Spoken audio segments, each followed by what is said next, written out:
All right, fellas, frequently asked questions. So, first question, more mud motor videos. When are we gonna do more mud motor videos? Running in the sand, running in the shallows, through the lily pads, all that, right? I'm using a different camera now. The old camera, GoPro Tight camera, Contour Roam, and it mounted right here on the bill of my hat. I can't even find the old hat I used to have. Remember, it was sort of beige, sort of desert tan, and that thing screwed on and it mounted right here, and I can just on, off. I bought that back when I was running Windows on my computer and editing video there. I switched to Linux. Well, it didn't have any Linux support. Audio was horrible, and then I eventually bought this Nikon D3300, and I started doing sort of talking head videos. Audio is a lot better. The picture quality is a lot better. You don't get that weird moving thing where you're making your people puke because you keep moving your head. It's sitting on a tripod, which is fixed, that I have mounted essentially right here, except it's on the other side of the boat. Tripod lashed down with truckers' hitches and stuff because there's a hook on the bottom of the tripod. But you don't get the first person point of action, me running all over the shallows and jumping logs and all that kind of stuff. So I haven't quite figured out how to do that with this. The second difficulty is the vibration. See, the motor, you see that? Now I gotta go recompose the dang shot. You know, that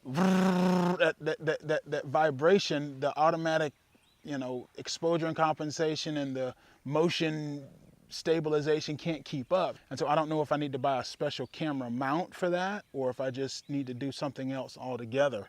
You know, it could be something as simple as just putting some foam pads under the feet of the tripod to absorb some of the shock. I don't know, I'm gonna have to sort that out. But the last time I tried it, it was just horrendous.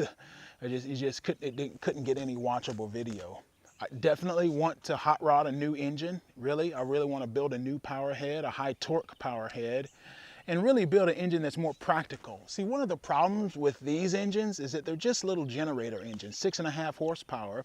But the thing I always said was it has 196 cc's of displacement.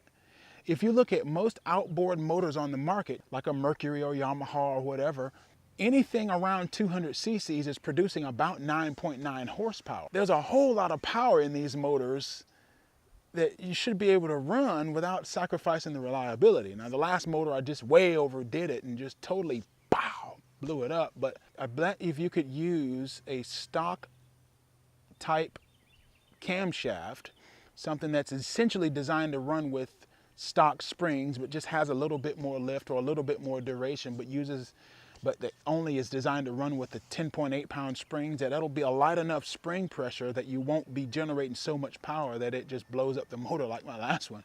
Probably run higher spring pressure just to control the valve float, but you're not producing so much power that the engine just wants to blow itself apart. It's a better camshaft than the absolute stock like on this one, but it's not like a camshaft that requires a real heavy modification like a Mod 2 or a Isky, you know, Black Mamba type cams like that. But another limitation with this motor is the gas tank. It only holds a gallon of gas, or less than a gallon. That's just not enough. I need something that's gonna hold 3, maybe 6 gallons. So I need to convert this thing to actual marine. So what I'm saying is, this motor is good to get you started, but it's really not the most practical for the application. I think you're better off get a stock motor like this so you can run, but then work toward building a power head specific to your needs. And that's what I'm really gonna do. Let's get something that's gonna run 5,000 RPM instead of 3,600 RPM. Something that'll get 9-to-1 compression, maybe 10-to-1, but not 12-to-1 like I was running in the other one. We run a stock type carburetor that's been bored out slightly, not a big 22 millimeter freaking motorcycle carburetor on it. And then we run a nice long looping tailpipe to get that thing producing the torque we want on the low end, because it gets that nice little bit of back pressure with that long pipe in there. It's a practical mud motor build that's designed to bring these basic generator motors up to the performance that you would get with a comparable sized traditional outboard. So you're going to go from a 6.5 horsepower motor to something like a solid 10 horsepower motor, as opposed to like 15 like I was running before or whatever it was. That thing was, man, it was a fun motor, man. Man, you can get 20 horsepower out of these motors. It's just, well, how long do you want the motor to last? Well, it lasted 4.1 hours. The other one, that's not good enough, right? I got to get, 5,000 RPM, just run them without any real problems. Don't overdo it, If you want to build a real hot rod, big honking camshafts, big honking carburetors, all that stuff, and it'd be just your thrash motor that you crank that sucker up, make a 1 mile run up river at top speed and shut it down and cool it off, And once it cools off, you crank it up one time and just make another high speed run back downstream, a quarter mile or a mile maybe, and then shut it off and let it cool off, like that.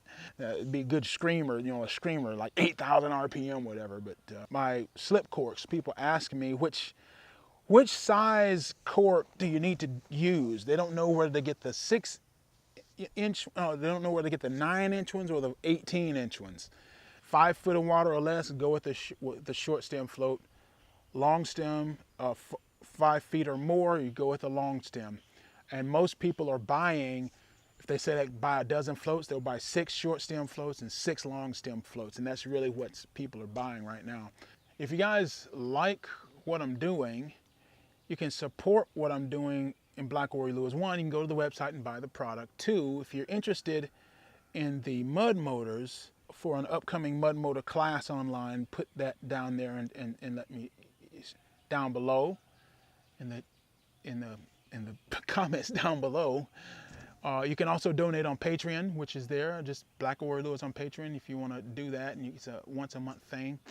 And then also too, my Handliner's Handbook class is coming along. I've decided to, instead of writing a book, because it's just taking me too long, I wanted to have the book out and done by now so that you guys would have it, but it takes so long to write. Shooting video is so much faster, so I'm going to take that book and turn it into a video class and be rolling that out, and I'll be letting you guys know there.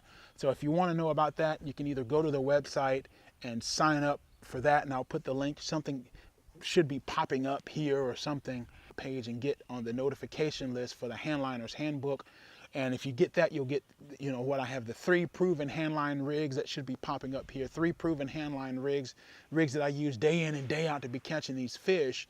And that's what works. So if you're interested in all that, please comment, please rate, please subscribe. Check out the links below. Always check out the subscription. Sign up to the things that I have that interest you the best. And if you want, you can support by either buying the products or buying on the website or on Amazon or on eBay, and that's how you can help. And I will see you guys next week.